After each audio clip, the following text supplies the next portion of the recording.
వస్తుంది. సో దీని గురించి చూద్దాం. పొద్దున ఆంధ్రజ్యోతిలో నిన్న కవిత గారు ఒక ట్వీట్ చేశారు. ఏమిటి ఆ ట్వీట్ అంటే, నిన్న కాదు మార్నింగే చేసినట్టున్నారు అనుకుంటే, నిన్న నైట్ చేశారా, నిన్న 4 hours బ్యాక్, సారీ నిన్న చేసిన ట్వీట్ ఫస్ట్ ఇది.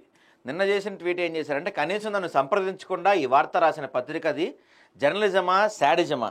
నిన్న ఆంధ్రజ్యోతిలో ఏం రాశారంటే, కాంగ్రెస్తో రాయబారం హస్తం గూటికి చేరేందుకు కవిత యత్నాలు మధ్యవర్తి ద్వారా సంప్రదింపులు అని చెప్పి నిన్న ఒక ఆర్టికల్ రాశారు. దాని గురించి అన్నారు. సో ఇవాళ మళ్ళీ ఇంకో ఆర్టికల్ రాశారు ఆంధ్రజ్యోతి వాళ్ళు.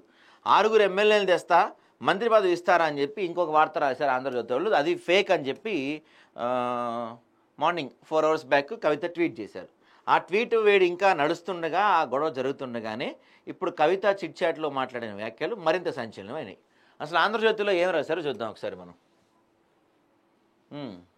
సో కాంగ్రెస్ అధిష్టానానికి కవిత ప్రతిపాదన, టీపీసీసీ సుముఖత, గ్రీన్ సిగ్నల్ ఇచ్చేందుకు సిద్ధమైన హైకమాండ్, రేవంత్ సన్నిహితుల వ్యతిరేకతతో బ్రేక్, ఆంధ్రజ్యోతికి అందిన పక్కా సమాచారం, జర్నలిజం కాదు శాడిజం అని కవిత రుసరుస, కొంతకాలంగా బీఆర్ఎస్ లేనుకు భిన్నంగా వైఖరి, జైలు నుంచి బయటకు వచ్చాక స్వరంలో మార్పు, సామాజిక తెలంగాణ రాలేదంటూ గత కేసీఆర్ పాలనకు వ్యతిరేకంగా వ్యాఖ్యలు, పర్యటనలతో సొంత అడుగులు నిజం కాదా. అంటే గతంలో కూడా ఆంధ్రజ్యోతి పత్రికలో ఒక 10 years బ్యాక్, ఎప్పుడు 2012 అనుకుంటా, మేబీ 12-13 టైంలో కూడా ఆంధ్రజ్యోతిలో పీఆర్పీ జెండా బీకేద్దామని చెప్పి ఒక బ్యానర్ ఐటెం రాశారు ఆంధ్రజ్యోతిలో. అప్పుడు అది పెద్ద గొడవ అయింది. పీఆర్పీ నాయకులు కార్యకర్తలు ఎంత ఈ ఏబిఎన్ ఆఫీస్కి వెళ్ళి గొడవ చేశారు. సీన్ కట్ చేస్తే 6 నెలలు గడవక ముందే ప్రజారాజ్యాన్ని కాంగ్రెస్ విలీనం చేసేశారు. ఆ తర్వాత ఇదే రాధాకృష్ణ షర్మిల గురించి కూడా వార్తలు రాశారు. షర్మిల కొత్త పార్టీ పెట్టబోతున్నారని, లేకపోతే కాంగ్రెస్లో జాయిన్ అవ్వబోతున్నారని, జగన్కు వ్యతిరేకంగా పని చేయబోతున్నారు, కొన్ని వరుస కథనాలు రాశారు ఆంధ్రజ్యోతిలో. సీన్ కట్ చేస్తే 6 నెలలు అవి కూడా నిజమేని. సో ఇప్పుడు షర్మిల అయిపోయిన తర్వాత కవిత విషయంలో కూడా వరుస కథనాలు ప్రచురిస్తున్నారు ఆంధ్రజ్యోతిలో. మరి ఈసారి కూడా రాధాకృష్ణ చెప్పిన మాటలు నిజమవుతాయా? కవిత కాంగ్రెస్ పార్టీలోకి వెళ్ళబోతున్నారా, సొంత పార్టీ పెట్టబోతున్నారా అనేది మాత్రం ప్రస్తుతానికి సస్పెన్స్. అయితే సొంత పార్టీ పెడితేనే కాస్తో కోస్తో కవితకు గౌరవం ఉంటుంది. కాంగ్రెస్లోకి వెళ్తే ఓ మంత్రి పదవి ఇస్తారేమో ప్రస్తుతానికి ఇస్తే, కానీ నెక్స్ట్ టైం ఎమ్మెల్యే టికెట్ కూడా ఇవ్వరు. కాంగ్రెస్ పార్టీలోకి వెళ్ళిన మహామహుల పరిస్థితి ఏమైపోయిందో మనం అందరం చూసాం. కాబట్టి కవిత గారు మీరు వెళ్తే బయటికి వెళ్ళి సొంత పార్టీ పెట్టి మీ తండ్రికి వ్యతిరేకంగా పోరాటం చేస్తే మంచి విషయమే, కానీ కాంగ్రెస్లోకి మాత్రం వెళ్తే ఇక మీ రాజకీయ సమాధి ఖచ్చితంగా మీరే కట్టుకున్నట్టు అవుతారు. చూద్దాం వీడియో రాశారు. ఇంకా బీఆర్ఎస్ ఎమ్మెల్సీ కవిత కాంగ్రెస్లో చేరేందుకు ఆ పార్టీతో రాయబారం నేర్పిన అంశానికి సంబంధించి మరింత సమాచారం వెలుగులోకి వచ్చింది. కాంగ్రెస్లో తాను చేరడంతో పాటు బీఆర్ఎస్ నుంచి 6 ఎమ్మెల్యేలు తీసుకొస్తా, నాకు మంత్రి పదవి ఇస్తారా అని కాంగ్రెస్ అధిష్టానం ముందు కవిత ప్రతిపాదన పెట్టినట్టు విశ్వసనీయంగా తెలిసింది. ఇందుకు సంబంధించి ఆంధ్రజ్యోతికి పక్కా సమాచారం అందింది. కాంగ్రెస్ అధిష్టానం ముందు తన ప్రతిపాదన పెట్టి చర్చించే విధంగా పావులు కదిపారు.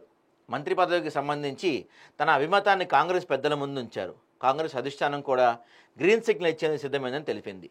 టీపీసీసీ స్థాయిలో కవిత చేరికపై సుముఖత కూడా వ్యక్తం చేశారు. ఈ మేరకు అధిష్టానానికి సమాచారం కూడా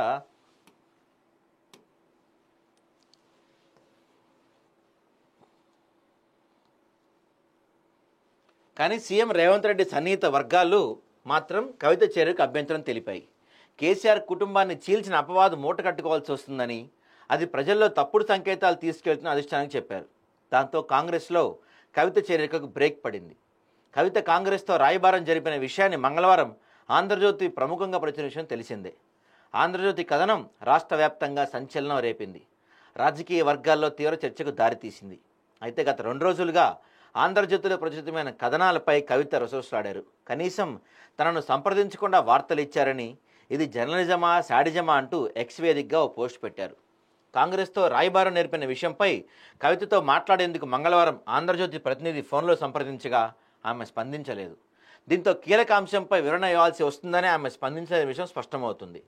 జరిగింది ఇదైతే ఆమె అసంబద్ధమైన వ్యాఖ్యలతో పోస్టులు పెట్టారు. సో వీళ్ళు ఈ విషయం గురించి కన్ఫర్మ్ చేసుకుందామని ఆమె కాల్ చేశారంట, కాల్ లిఫ్ట్ చేయలేదట. ఇక బీఆర్ఎస్లో కవితకు గత కొంతకాలంగా ఉక్కపోతకు గురవుతున్నారు. బీఆర్ఎస్లో తనకు తగిన ప్రాధాన్యత దక్కడం లేదన్న అసంతృప్తితో ఉన్నారు. ప్రధానంగా ఢిల్లీ మద్యం పాలసీ కేసులో అరెస్ట్ అయ్యి బెయిల్పై విడుదలైన తర్వాత రాజకీయంగా ఆమె ఆశించిన విధంగా రాజకీయ పరిణామాలు లేవు. కేసీఆర్ చుట్టూ దెయ్యాలున్నారంటూ కవిత వ్యాఖ్యానించడమే నిదర్శనం. పైగా సొంత పార్టీలో తీవ్ర వివక్ష నిరాధారణకు గురవుతున్న అభిప్రాయం ఆమెలో నెలకొంది. గతంలో ఉన్నంత ప్రాధాన్యం కూడా పార్టీ వర్గాలు శ్రేణులు ఇవ్వటం లేదని అసంతృప్తితో రగిలిపోతున్నారు. దీనికి తోడు బీఆర్ఎస్ రజతోత్సవ సభ అనంతరం ఆమె రాసిన లేఖకు పార్టీ పెద్దల నుంచి ఎటువంటి స్పందన రాలేదు. ఆమె అమెరికా పర్యటన నుంచి వచ్చే ఒకరోజు ముందు లేఖ బయటకు రావడంతో బీఆర్ఎస్లో కలకలం రేకింది. ఆ లేఖ తానే రాసినట్టు చెబుతూ కవిత కొన్ని తీవ్రమైన సంచలన వ్యాఖ్యలు చేశారు. లేఖ ఎవరు బయట పెట్టారో చెప్పాలంటూ డిమాండ్ చేశారు. కేసీఆర్ దేవుడు అంటూనే ఆయన చుట్టూ దెయ్యాలున్నాయని ఆరోపించారు. 25 ఏళ్ల పార్టీలో కుటుంబం నుంచే తొలిసారి ధిక్కార స్వరాన్ని వినిపించారు. దీంతో పార్టీలో ఆమె తీవ్ర అసంతృప్తితో ఉన్నారనే విషయం స్పష్టంగా వెల్లడైంది. అనంతరం కవిత వద్దకు 2 దూతలను పంపాడు కేసీఆర్. ఏంటి మరి గొడవ పెద్దదవుతుంది, పెరిగి పెద్దవుతుంది, అనవసరంగా పార్టీకి చెడ్డ పేరు వస్తుంది, వెళ్ళి ఏమన్నా మాట్లాడరమ్మని 2 దూతలను పంపారు. కానీ అది కూడా పెద్దగా వర్కౌట్ అవ్వలేదు. ఇక ఆ మరుసటి రోజు సింగరేణి కార్మికుల కోసం సింగరేణి జాగృతి అనుబంధ సంఘాన్ని కవిత ఏర్పాటు చేశారు. ఇక బీఆర్ఎస్ లైన్కు భిన్నంగా గత కొంతకాలంగా సొంత పార్టీ లైన్లో నడవడం లేని స్వయంగా ఆ పార్టీ వర్గాలే ఆరోపిస్తున్నాయి. ఆమె అడుగులు భిన్నంగా పడుతున్నాయన్నారు. ఆమె జైలు నుంచి బయటికి వచ్చిన తర్వాత కొద్ది రోజుల పాటు ఇంటికే పరిమితమయ్యారు. అనంతరం సొంతంగా కార్యక్రమాలు చేపట్టారు. తొలుత జాగృతి ద్వారా కొన్ని కార్యక్రమాలు నిర్వహించారు. అయితే ఆమె వేసిన అడుగులు, తీసుకున్న నిర్ణయాలు బీఆర్ఎస్ అధిష్టానానికి ఏమాత్రం మింగుపడలేదు. ముఖ్యంగా కాంగ్రెస్ ప్రభుత్వం చేపట్టిన కులగణన సర్వేలో కవిత పాల్గొన్నారు.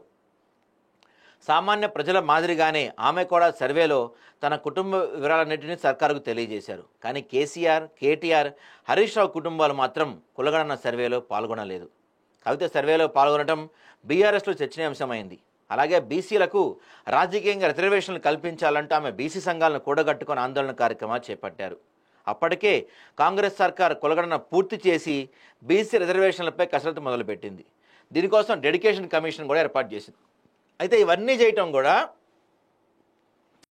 గురించి మాట్లాడినా, ఆ పూల విగ్రహం గురించి మాట్లాడినా, దేని గురించి కవిత మాట్లాడినా కూడా అవన్నీ రివర్స్లో బీఆర్ఎస్కే బ్యాడ్ నేమ్ వచ్చే విధంగా ఉన్నాయి తప్పించి బీఆర్ఎస్కి ఫేవర్ అయ్యేలా ఏమీ కనిపించలేదు.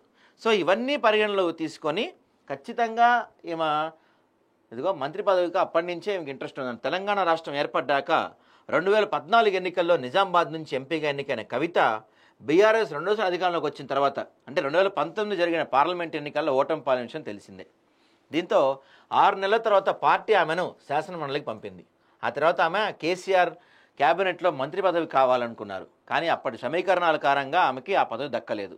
ఆ తర్వాత అసెంబ్లీ ఎన్నికల్లో బీఆర్ఎస్ ఓడిపోయింది. దీంతో మంత్రి పదవి కవితకు కలగానే మిగిలిపోయింది.